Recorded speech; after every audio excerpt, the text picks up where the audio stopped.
Pessoal, estou aqui com o Marcos Alcídio. Como eu falei para vocês, estou aqui na Consult, em Curitiba.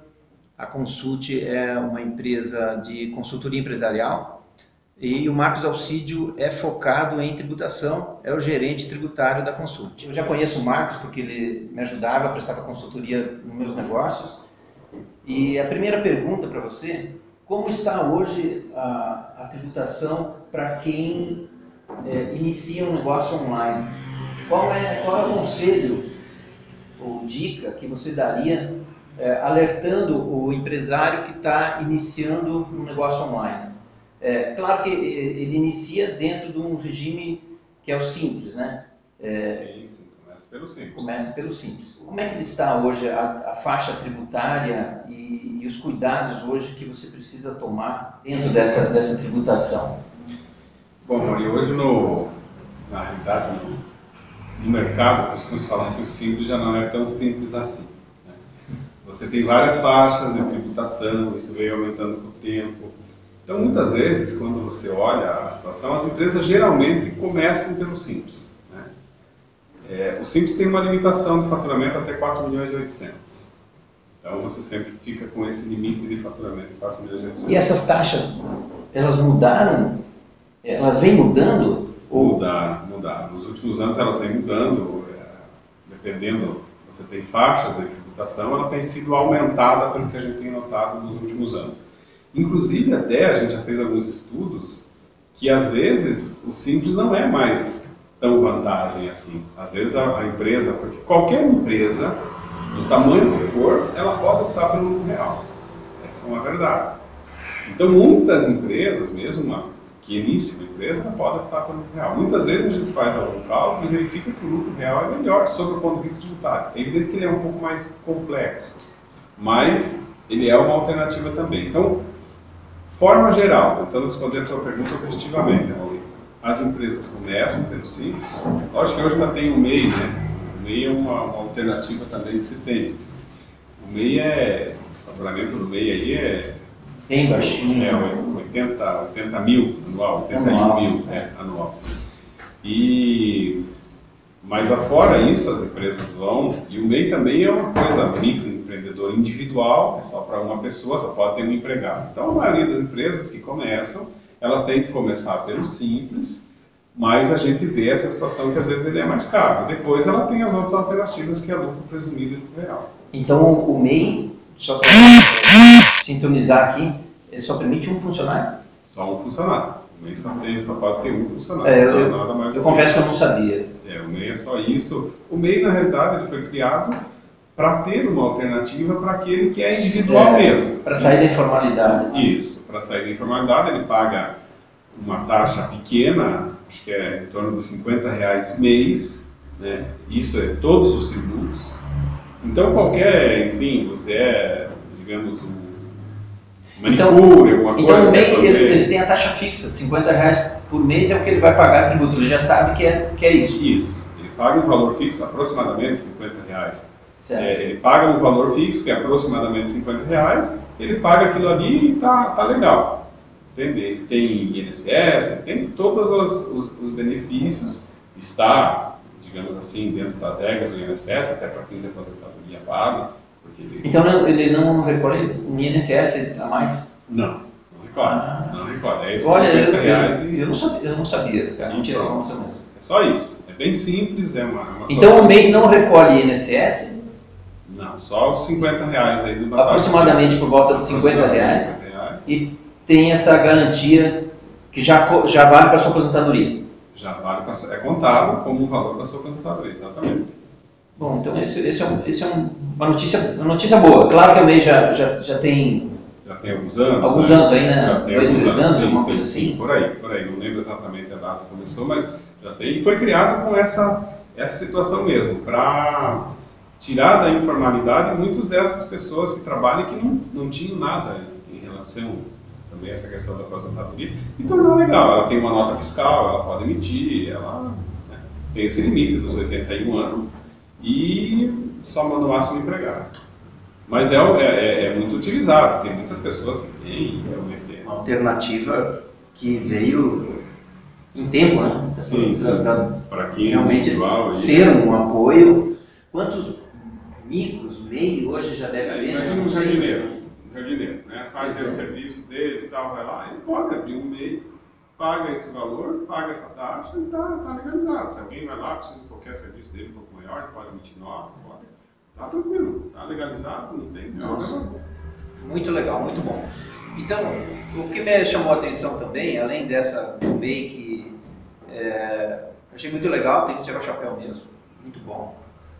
Então, a gente depois, numa próxima entrevista, a gente volta a detalhar mais sobre MEI, a gente pode fazer suas perguntas aí, que a gente volta numa nova entrevista com o Marcos, tratando nos assuntos que vocês mais solicitarem aí. O que me chamou a atenção foi você falar que a empresa, a qualquer momento, ela pode decidir, ela mesmo estando dentro do Simples, do regime tributário Simples, ela não precisa estar no Simples, ela pode decidir ir para o lucro real.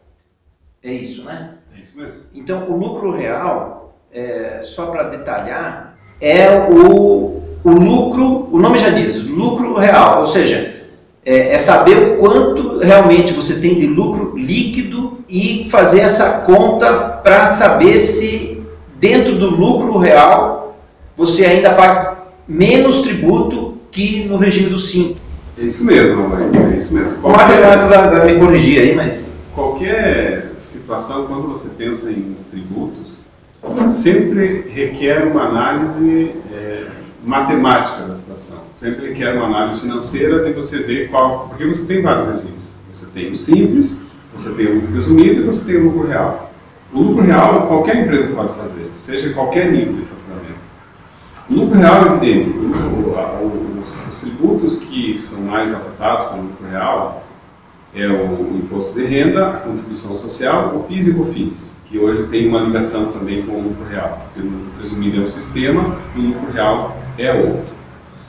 O ICMS fica fora disso. O ICMS e o IPI eles não têm ligação com essa opção por lucro real, lucro presumido, eles têm uma legislação à parte. No Simples você paga de um jeito, mas quando você sai do Simples, que você tem dois regimes a rigor, que tem o lucro real e o lucro presumido, o ICMS e o IPI não interferem. São esses outros tributos aí, seja imposto de renda, contribuição social, PIS e COFINS que envolvem. Mas o lucro real ele pode ser para qualquer empresa, como você bem falou, ele tende a apurar o lucro real mesmo, e as empresas pagam o imposto de renda dentro dessa regra. Ele é mais complexo na medida em que você tem que ter uma contabilidade. O lucro real ele parte de um lucro contábil e depois são feitos alguns ajustes que a legislação do imposto de renda determina para se chegar nesse lucro real e pagar o imposto teoricamente sobre o lucro real. Se você tiver prejuízo, por exemplo, você não paga nada. Ao passo que no Simples você sempre vai pagar. Então tem essa situação. Em relação ao imposto de renda e contribuição, o PIS e COFINS, que hoje está no outro regime, o regime chamado acumulativo, que ele é muito similar ao ICMS, digamos assim, que você apura débitos e créditos, é um outro sistema que, dependendo da situação também, quem exporta, por exemplo, não paga, enfim, tem diversas situações.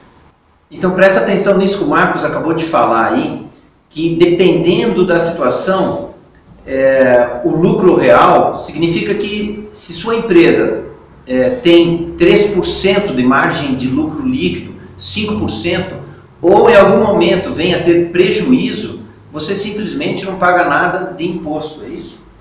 Exatamente. De imposto de renda e de contribuição social você paga. Se você tiver prejuízo, você não tem. A rigor, por exemplo, vamos traçar um paralelo. Comércio e a indústria, por exemplo. O lucro presumido, ele presume que você, em relação ao imposto de renda, você vai pagar 8%, certo? Então, ele parte da seguinte presunção. O teu lucro vai ser, se ele for acima de 8%, é melhor você ficar no presumido. Você vai pagar sobre 8% do faturamento.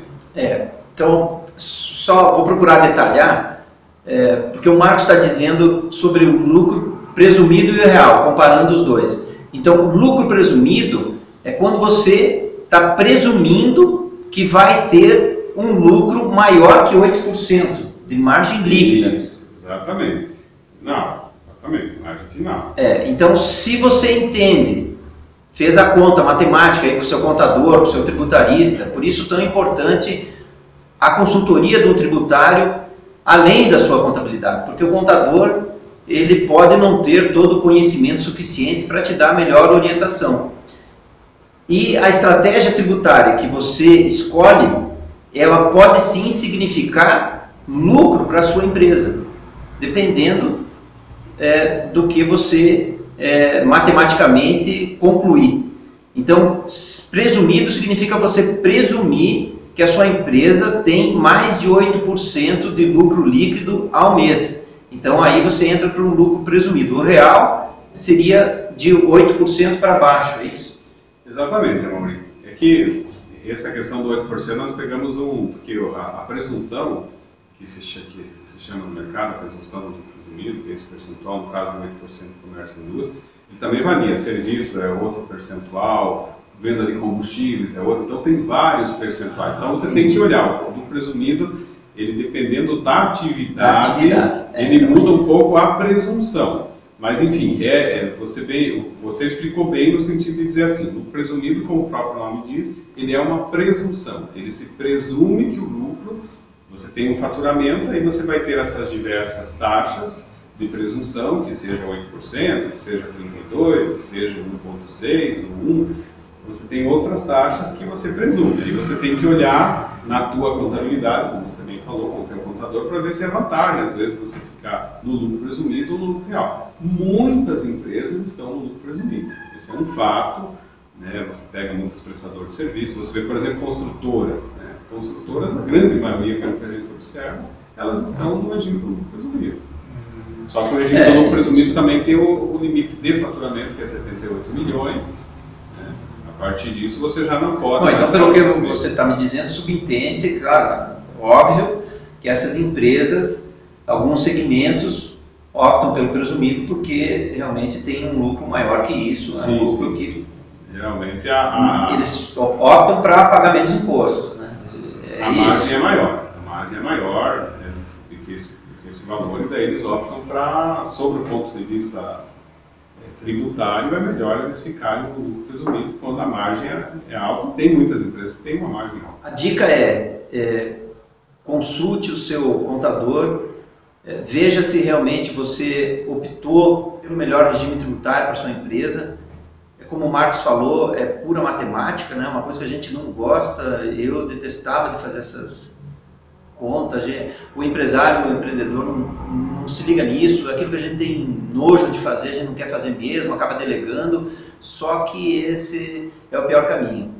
Tem coisas que o empresário não pode tirar os olhos, né? E o financeiro, que é também o tributário, é uma coisa que a gente tem que gastar um tempinho, porque ter uma surpresa futuramente, ou descobrir que você podia ter economizado, ganhado dinheiro em pagando uma consultoria, em ter uma consultoria que te dê a melhor orientação tributária, significa você ter ganho, significa você ganhar, e mais do que isso, né, estar bem próximo ou estar legal, porque eu não sei se hoje com toda essa tributação no Brasil a gente consegue não receber um fiscal e não ser atuado. É difícil, né, amor? Ter a fiscalização é forte, mas dentro disso que você está falando, é importante acrescentar um ponto.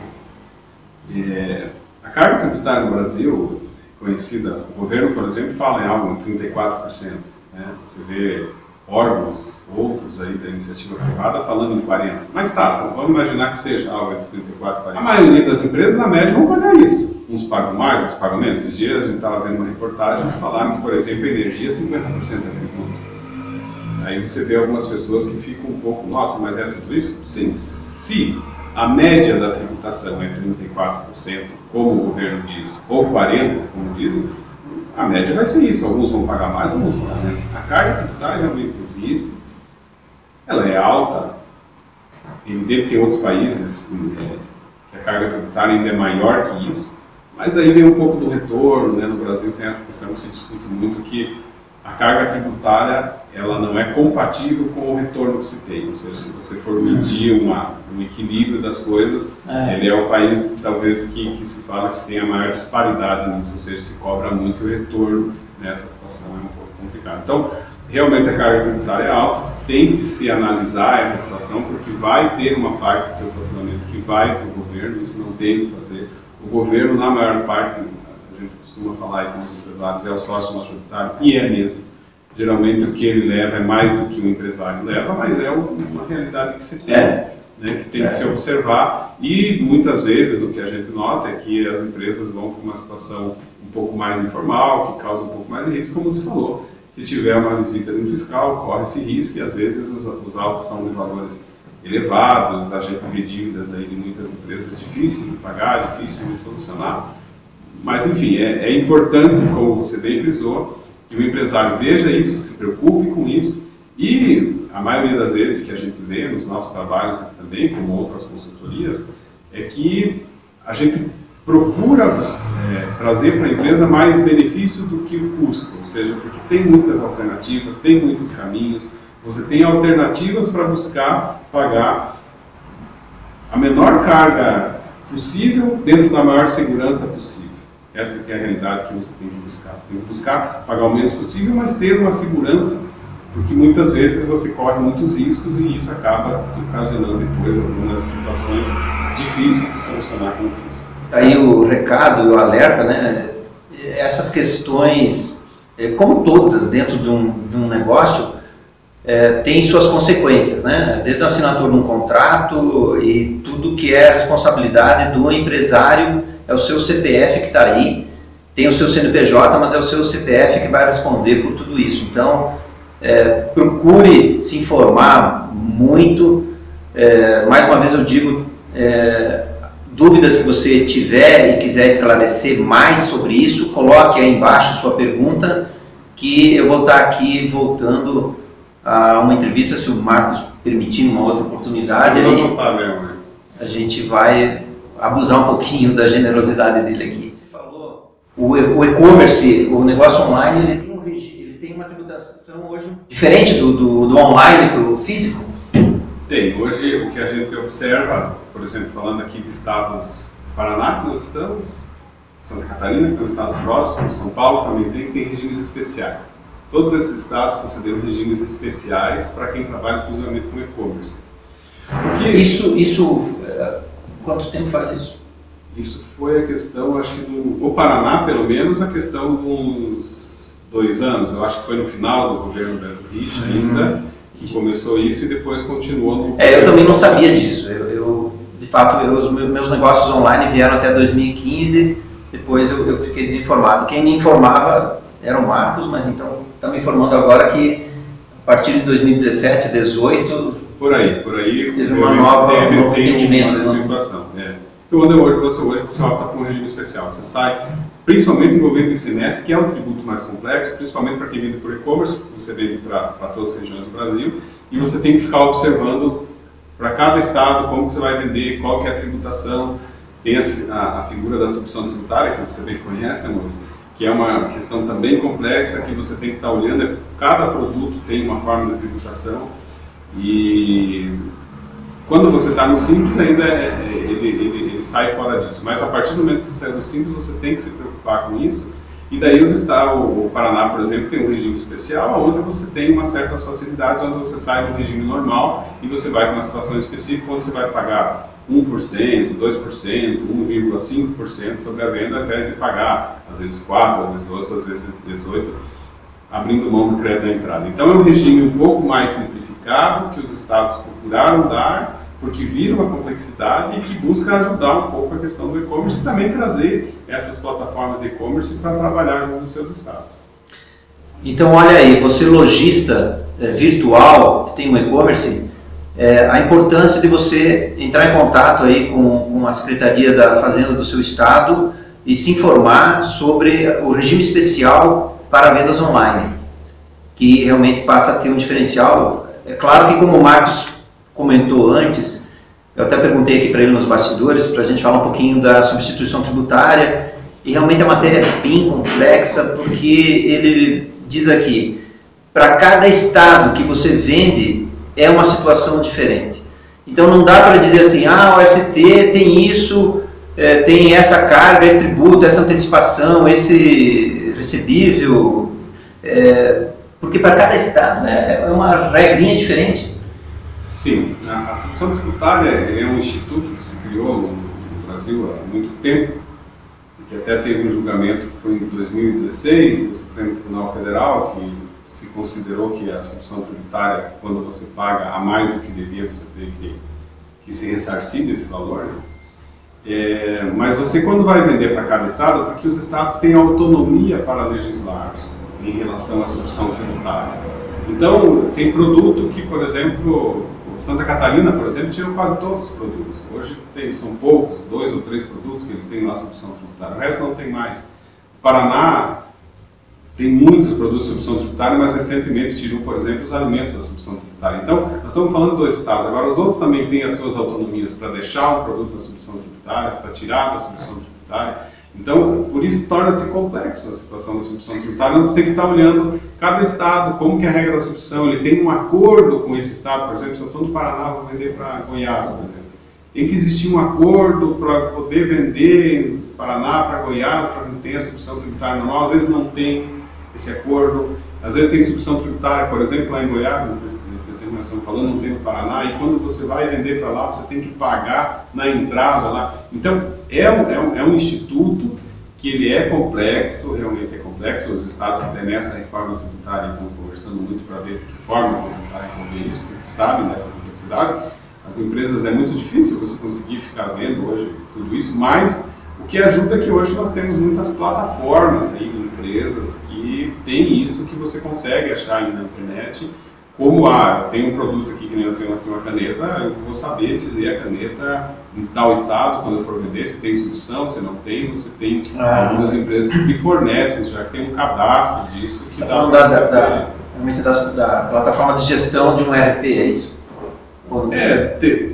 O ERP pode ter, mas tem empresas que trabalham exclusivamente com isso, sabe? Empresas de consultoria que trabalham com essa situação. Olha, eu tenho aqui como te dizer, cada produto que você vai vender, você coloca lá o produto, o nome, ele te dá a tributação dele em todos os estados. Isso existe. Fora do ERP. São empresas de consultoria que desenvolveram um sistema, um banco de dados, que buscam... Mas isso hoje já tem isso integrado com uma loja virtual e-commerce que você conhece? Não conheço. Não é um software... Não, é um software que é consultado à parte. Consultado à parte. Aí você tem que pegar aquela informação daquela tributação e levar para dentro, importar lá para dentro do teu software. Aí é uma coisa mais de sistema.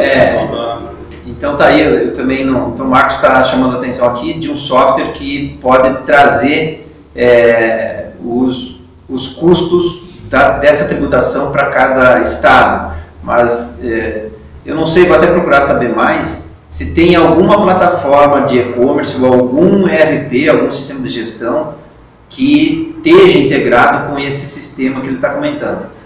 Mas independente, se tivesse conectado com alguma plataforma, claro, seria um avanço e tanto para quem precisa dessa solução, né? E tem espaço para isso. Talvez já tenha, vamos dar uma olhadinha nisso. Mas, em paralelo a isso, esse software existe e pode ser consultado, enfim. Sim, com certeza. Hoje, não vamos citar o nome aqui, mas eu vou investigar para a gente poder te trazer essa informação com mais detalhes, que software é esse. Mas então fica aí o alerta, se você vende para todo o Brasil, são 26 ou 27 estados? Acho que são 26 e mais o Distrito Federal. Né?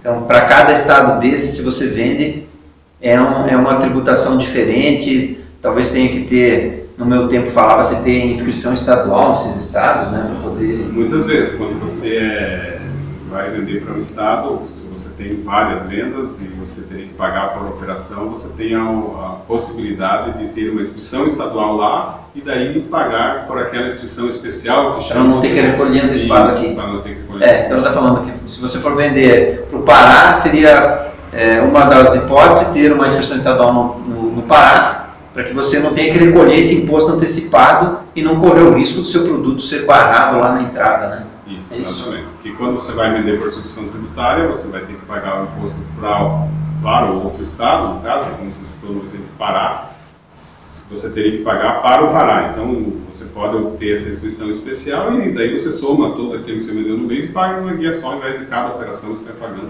tem dificuldade operacional e tudo mais, transporte, facilita essa inscrição especial. O assunto realmente é bem extenso, né? E matemática é uma coisa que a gente não gosta, né? Ou a maioria não gosta, né? A maioria dos empresários gosta de empreender, de ver outras coisas, ver resultado, ver comercial, ver vendas, e muitas vezes acaba abrindo mão de um olhar mais clínico com relação à contabilidade tributária. Mas é muito importante e eu recomendo que você olhe isso, fale com o seu contador. Nós vamos deixar aí embaixo o site da Consult e a gente vai trazer novas matérias, voltando aqui com o Marcos e tirando mais dúvidas e detalhes que vocês desejam, vão colocando suas perguntas aí embaixo. Marcos, muito obrigado de novo. Obrigado a você, estamos à disposição. Prazer ter te encontrado de novo. Obrigado. Pessoal, até a próxima. Vejo vocês no próximo vídeo. Um abraço.